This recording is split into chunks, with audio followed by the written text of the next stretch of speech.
Hey everyone, welcome back to the shop. So today what we're doing is, as you saw in the thumbnail, putting on a Class 3 hitch and wiring up my wife's RAV4. So I found on Facebook Marketplace a Class 3 hitch. It's hard to see it here, but when we crawl under the vehicle I'll show it to you. And a little rusty, but for 40 bucks, couldn't beat it. So I cleaned it up, hit it with some rust preventive spray paint and then top coated over that with some black, and that's what we got. And I've got some video clip here. I'll show you what I did to kind of clean up the hitch, so before I put it back underneath.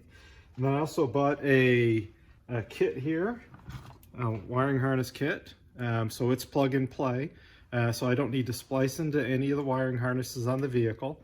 I'll need to pull the trim panels on both sides out a little bit, make a couple connections, and then we'll need to run a battery connection to the positive post of the battery, and connect it to this little box here as part of this wiring kit.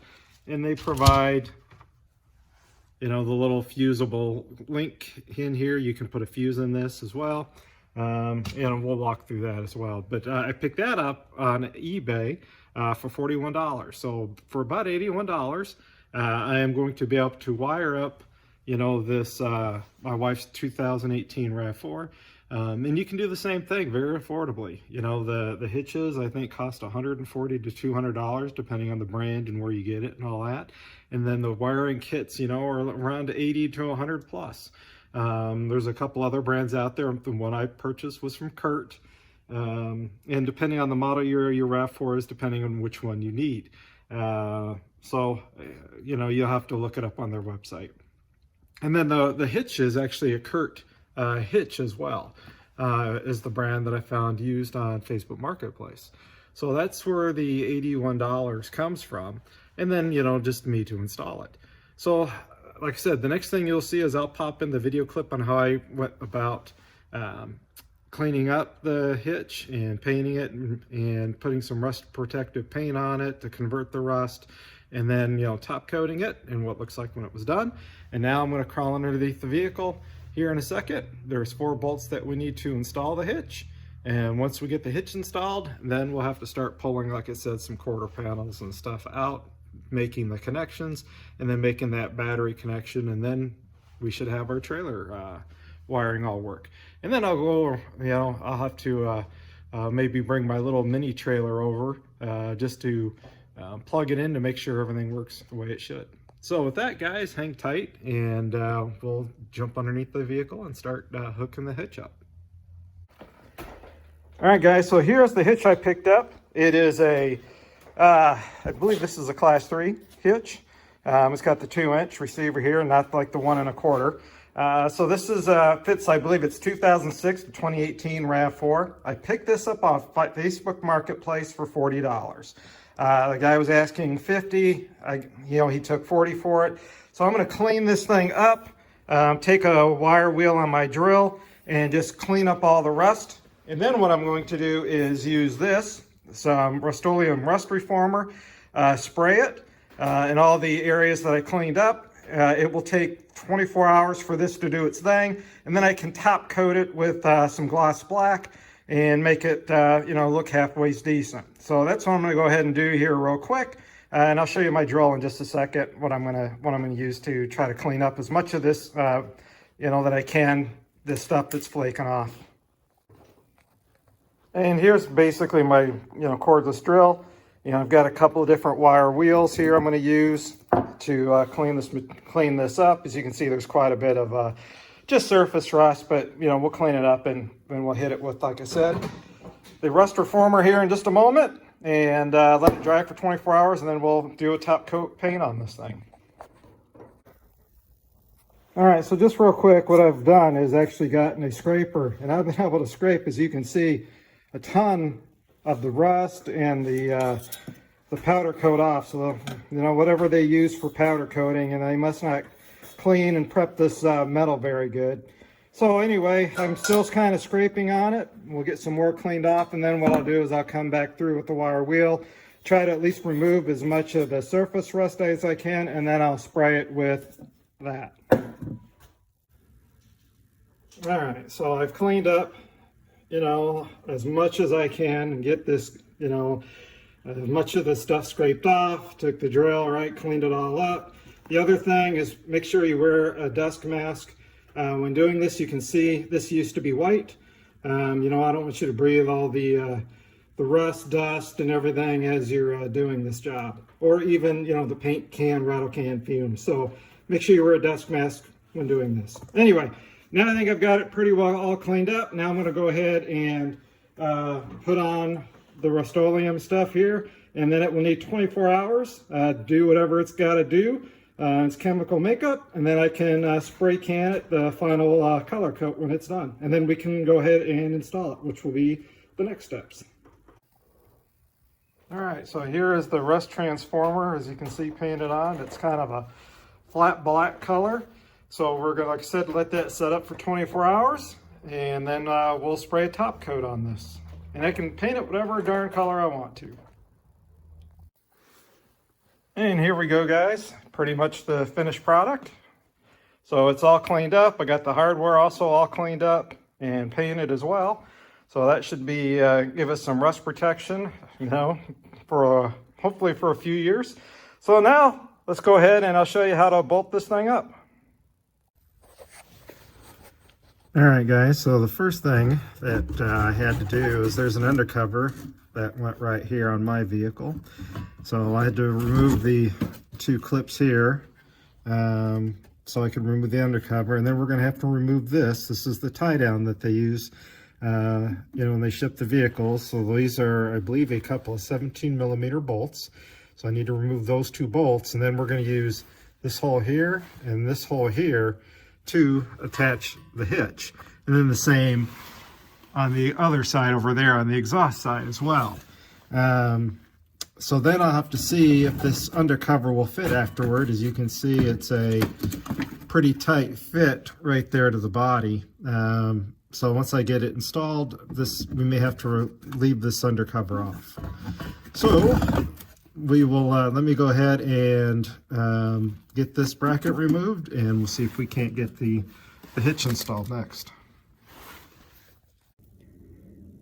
All right, guys, so one thing we had to do is because the weld nuts up in the frame were rusted and corroded, I had to basically cut grooves into these bolts that I removed from that bracket and ran them up and down into the frame rail about 15 times to try and get the rust cleared out, so I could thread in some bolts to hold the hitch on. So I used the die grinder here to cut the slots in there, and then ran the bolts up and down, like I said, with 20 times with a little bit of oil on them to make sure they would go in and out real easy.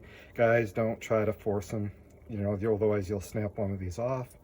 You know, take the 15-20 times, run it up and down through there to make sure you get the threads cleared out. Now the other thing is, now this undercover will not fit. So what I need to do is notch the undercover over on that corner about 1 inch, so that way it'll clear the hitch. Now that you can see the hitch is installed, so now I can, you know, put that undercover back on once I clean it out and notch it about 1 inch there in the corner. So that's the next thing. All right, guys, so basically you can see there's where I had to notch out about 1 inch up that undercover, and I was able to snap that undercover and put it all back into place. And as you can see as well, you know, we've got the hitch installed. So now the next step is, let's go ahead and pull the trim panels off and get inside there and wire up the wiring harness. So all right, guys, so before I get too far, I've already installed this side. As you can see, here's the green wire that goes to the driver's side taillights. But essentially what I've had to do, there's a fastener there, fastener here, fastener here. Let's see, you need to remove the hook here. Technically you don't need to remove that. So far I haven't had to. But the wiring harness we need to get to is right up in here in this area. And we need to unplug that and then put this in between the two wiring harnesses. You can see there's a clip here, a couple clips here as well. You can see I've had to pretty much take the entire interior apart. You can see I've had to take this lower panel off, as well as kind of pull the weather strip out of the way. Again, it's clip, clip, clip, clip there. You know, so there's several clips, and patience is going to be very key here to make sure you don't damage any of these. This is what I use. This is a panel clip remover to carefully pop the clips out, and then, you know, take my time, get my hands in there. You can see they're getting a little torn up, but I basically need to unplug the wiring harness there. And like I said, I can put this in between the two. Then I can secure that black box, and then after that, then I need to attach ground, and then I need to run this power here to battery positive. You can see there is my battery being a hybrid in the trunk. So I'll need to lift this up here and make the, you know, positive connection there, and I'll probably make the negative connection right to the battery as well. I'll probably just go ahead and cut this, extend the wire, and then run it to the negative post. So anyway, guys, let me go ahead and take my time and, you know, not get frustrated, undo this clip here, and then we can finish up this wiring and then put this entire, you know, all these panels back in place. You can see there is just a bunch of panels sitting over there. All right, guys, so for the most part, I've got everything all plugged back in and most of it put back together. You can see I've got the jack box back, I've got that panel back in place, battery box back in place, little trim panel here, I got sill plate here, that little trim piece there. Basically, I need to put the spare tire in yet, bolt that down, and I can put those two covers in place, and then I need to put on, you know, fastener there, put that back in place, tighten that one up, put that fastener back in, and that kind of wraps it up. So I will say this, guys, that you know, this has been about a 6-hour adventure, putting on the hitch and doing all the wiring. So if you want to tackle it, you know, just be patient, take your time. You can get it done. But, you know, just mind, you know, if you're not the most technically challenged, you know, you may want to have somebody else do it. So it does take a little time, a little patience, you know, not to, you know, pop these panels, crease them, crack them, break them, stress mark them, that kind of thing. Obviously, make sure your hands are clean when dealing with the panels. I don't know if you can see it.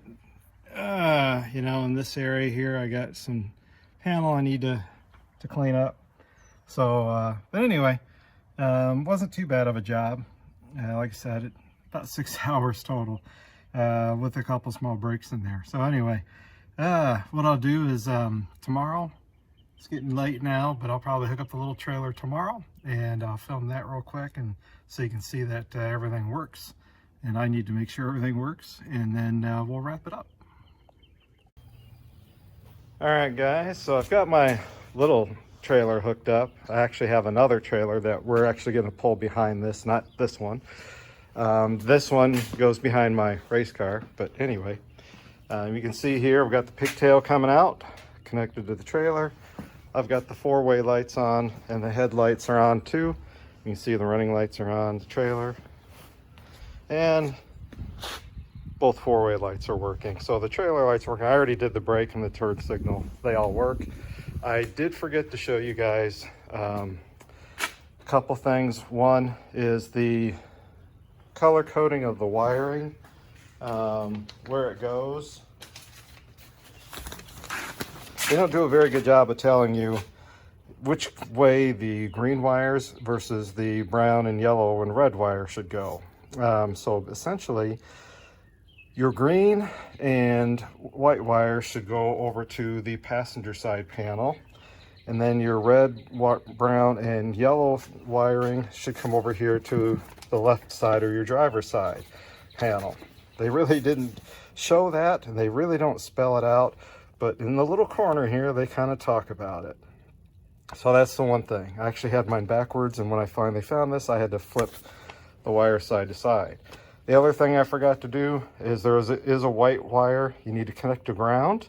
The battery being in the trunk here, I connected right to the negative battery post, and then also the positive battery post. There is a green wire that comes out, or I believe it was green wire, and it they give you like 20 feet of black wire, and then this fusible link right here. That goes to your battery positive. So you get a couple butt connectors. I didn't film that, forgot to. But basically, you take that wire, and I took it to my battery positive, which my battery's here. If your battery's in the front under the engine compartment, you'll have to run it from the back here all the way to the front and can make the connection at the battery post under the hood. So that's a couple things I forgot to film. I just wanted to let you guys know about. And with that, guys, that wraps up this video. So for $81 and about 6 hours of my time, I was able to clean up the hitch, you know, get it all painted up and put it on. There was a little bit of work to get it put on.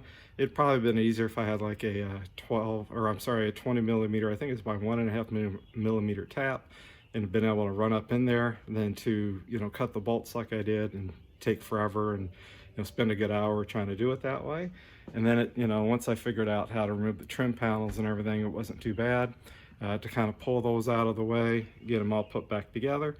You know, so all in all, like I said, it's not too terribly bad. Just be patient when you do this. You know, it went pretty smooth for the most part. I didn't damage any of the panels, didn't damage any of the clips. Helps when you have the right tools, right, you know, to do the job. Anyway, hope you guys enjoyed this video. Like, subscribe, share, all that fun stuff, and we'll talk to you guys on the next upload. Take care, everyone.